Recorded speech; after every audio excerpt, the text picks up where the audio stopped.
নমস্কার, অর্পিতা অ্যান্ড অন্বেষা চ্যানেলে আপনাদের সকলকে স্বাগত জানাই।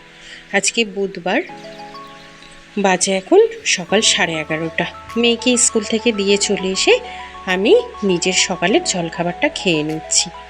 আর আজকে দুপুরে করব চিলি চিকেন আর ফ্রাইড রাইস, আর রাতের জন্য হবে সাদা ভাত আর চিকেন কষা। তো এখানে আমি ফ্রাইড রাইসের চালটা সিদ্ধ করতে বসিয়ে দিয়েছি, আর এইখানে বসিয়ে দিয়েছি সাদা ভাতের চালটা। তো আমি রাতের রান্নাটা একেবারে দুপুরেই করে নিই। রাত্রে রান্নার ঝামেলা আমি খুব একটা রাখি না, কারণ মেয়েটাকেও পড়াতে নিয়ে বসতে হয়, তো আরও নিজের রাখির কাজ করি, সেই কাজও থাকে ওই জন্য।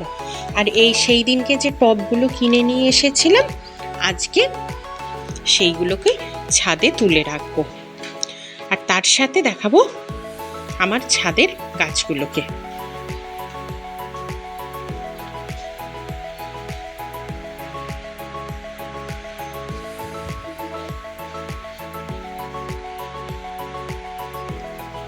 চলো ছাদের গাছগুলোকে দেখাই। এই যে টবগুলো কিনে নিয়ে এসে এই যে বালতিগুলোতে রাখা আছে না কিছু কিছু গাছ, সেইগুলোকেই ওই বালতিগুলো থেকে তুলে টবে বসাবো সেই জন্য। আর এখানে আমার সাদা নয়নতারা, লাল নয়নতারা, রজনীগন্ধা, জবা আর রক্তকরবী এই সব গাছগুলোই রয়েছে। এই যে এটা হচ্ছে রক্তকরবী, কটা ফুল ফুটেছে।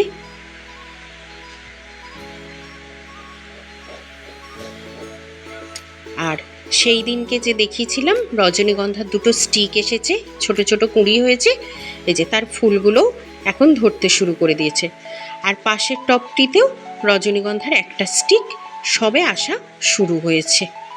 চলুন, আর আছে ওইদিকে দোপাটি, আর এই হচ্ছে একটা জবা গাছ। আর এইটা কি গাছ আমার ঠিক জানা নেই, এই গাছটা আমাকে একজনে দিয়েছিল, যাই হোক। আর এখানে এই লঙ্কার বীজ ফেলেছিলাম, সেইখান থেকে কিছু চারা বেরিয়েছে। তো এই হচ্ছে আমার ছোটোখাটো ছাদের বাগান। আর এই দিকে আছে কিছু তুলসী গাছ, আর পরপর লাইন দিয়ে এই যে তুলসী গাছগুলো রাখা। আর এইখানে হচ্ছে আমার নীল অপরাজিতা আর একটা সাদা অপরাজিতা হয়েছিল এই টবটাতেই, কিন্তু অনেক দিন না বাড়িতে না থাকার জন্য গাছটা শুকিয়ে গেছিল, কিন্তু তার বীজগুলো ছিল, তো সেইগুলো ফেলেছিলাম। এখন দুরকম বীজই ফেলেছি, তো এখন ফুল না ফুটলে বোঝা যাবে না যে কি গাছটা বেরিয়েছে, নীল অপরাজিতা না সাদা অপরাজিতা। যাই হোক, চলুন, অনেকক্ষণই তো ভাতের চালগুলো বসিয়ে এসছি, এবার নিচে যাই। আর নিচে যেতে যেতে এই যে সিঁড়িতে যে জামা কাপড়গুলো মেলিয়ে দিয়েছিলাম সেইগুলো একেবারে তুলে নিয়ে নিচে যাব।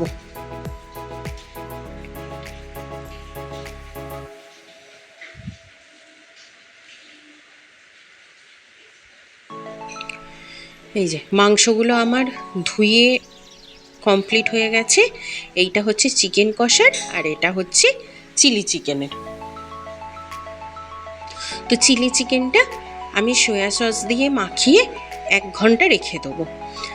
আর ওটা মাখানোর পরে এই যে আদা, পেঁয়াজ, রসুন আর কাঁচা লঙ্কা পেস্ট করে রেখেছি, সেইটা দিয়ে এই চিকেন কষার ম্যারিনেশনটা করে রেখে দেবো। চলুন, চিলি চিকেনটা মাখানো হয়ে গেল, ওটা ফ্রিজে রেখে দিলাম 1 ঘন্টা। এবারে এই চিকেন কষার জন্য ম্যারিনেশনটা করে নিচ্ছি। একেবারেই আদা, পেঁয়াজ, রসুন, কাঁচা লঙ্কা পেস্ট করে রেখে দিয়েছি, সেইটা দিয়ে দেবো। এইবারে এর মধ্যে একে একে নুন, হলুদ, জিরের গুঁড়ো, ধনের গুঁড়ো, লঙ্কার গুঁড়ো, আর বাজারে যে চিকেন মশলা পাওয়া যায় সেই চিকেন মশলা, আর ঘরে পাতা টক দই, ব্যাস এই সব দিয়ে ম্যারিনেশনটা করে দেবো। আর একটুখানি সামান্য সর্ষের তেল, সব কিছু দিয়ে ম্যারিনেশনটা করে কিছুক্ষণ রেখে দেবো। চলুন আমি ম্যারিনেশনটা করে নিই এক এক করে সব কিছু দিয়ে।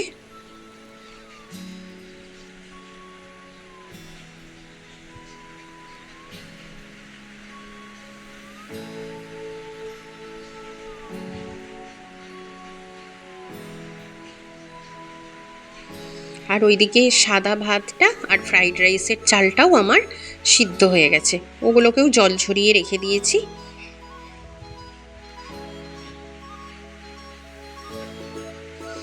এইবারে আমি ফ্রাইড রাইসটা চাপিয়ে নেব। তার জন্য আমি গাজর, ক্যাপসিকাম আর বিনস তো পাইনি, ওই জন্য বাজারে বরবটি এগুলো কেটে নিয়ে ভালো করে ধুয়ে নিয়েছি।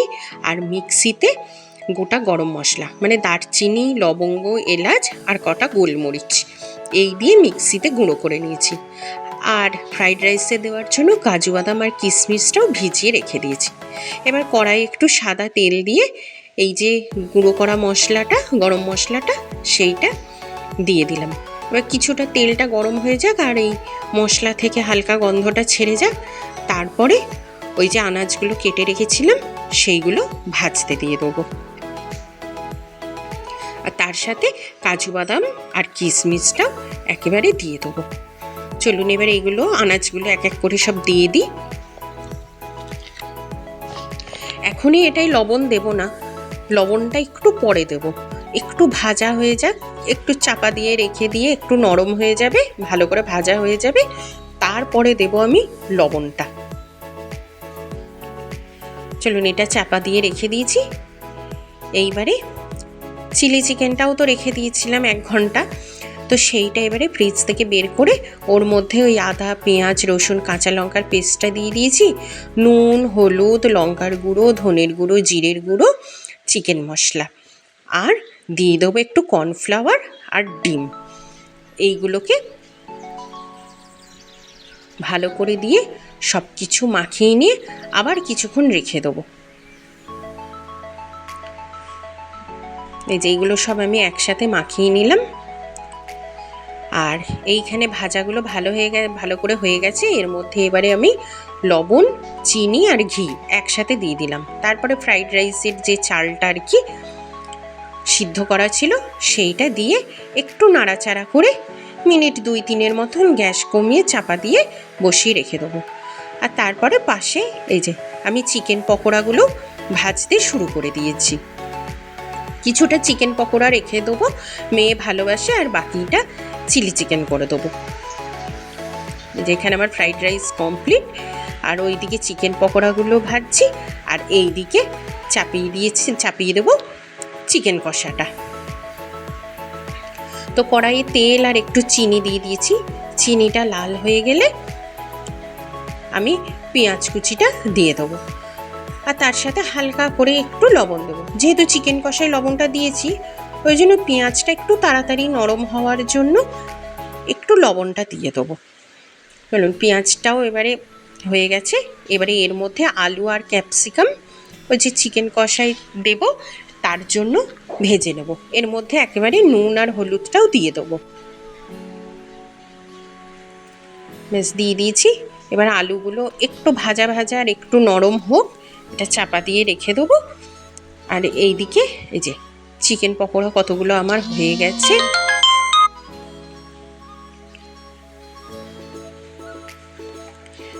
দেখি কতটা নরম হয়েছে।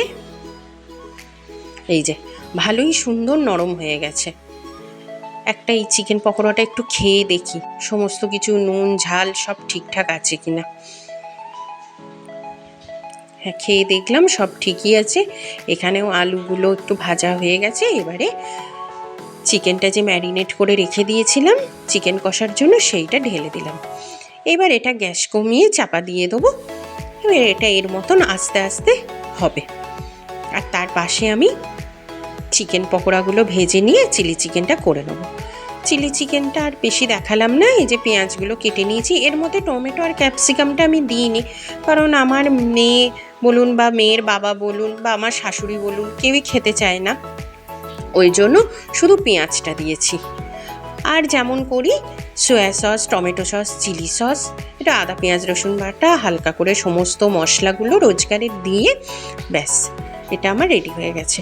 চলুন ওইদিকে চিকেন কষাও হয়ে গেছে, আর দেখালাম না। দুপুরের রান্না নিয়ে চলে এসেছি। ভিডিওটা এখানেই শেষ করছি।